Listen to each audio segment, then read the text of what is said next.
अस्सलाम वालेकुम, welcome to my kitchen. मैं हूं नुसरत मलिक और आज मैं आपको सिखा रही हूँ vegetable pasta with homemade alfredo sauce. तो चलें स्टार्ट करते हैं। बिस्मिल्लाहिर्रहमानिर्रहीम, वल्लाहु खैरुर राज़िकीन। खूबसूरत दुआ के बाद चलते हैं अपनी रेसिपी की तरफ। Vegetable pasta with alfredo sauce बनाने के लिए जिन चीज़ों की ज़रूरत है वो इस तरह से हैं। इसके लिए मुझे पास्ता चाहिए, बहुत सी सब्जियाँ चाहिए, लेकिन सबसे पहले मैं आपको सिखाती हूँ कि अल्फ्रेडो सॉस कैसे बनाते हैं। सबसे पहले आपने एक पैन लेना है जिसमें आपने ये सॉस बनानी है। इसको गरम कर लीजिए और इसमें आपने डालना है ये 3 टेबलस्पून मैंने लिया है बटर। आंच आपने हल्की रखनी है।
साथ ही इसमें ये मैंने एक स्मॉल ऑनियन लिया था, इसको काट लिया है, ये भी डाल दीजिए।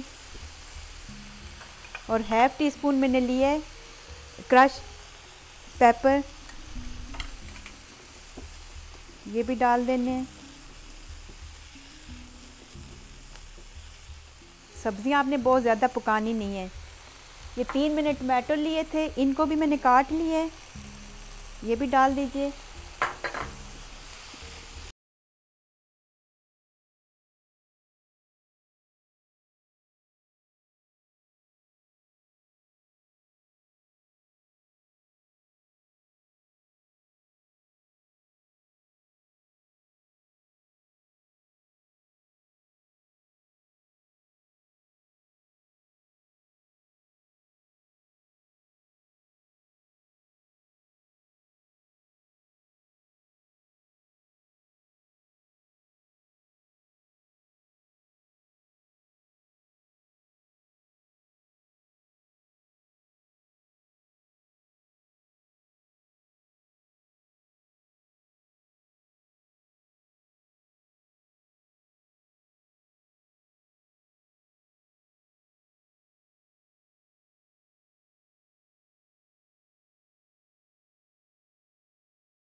पास्ता हमारा रेडी हो गया। एंड में जो है आपने इसमें सिलांट्रो डाल देना है।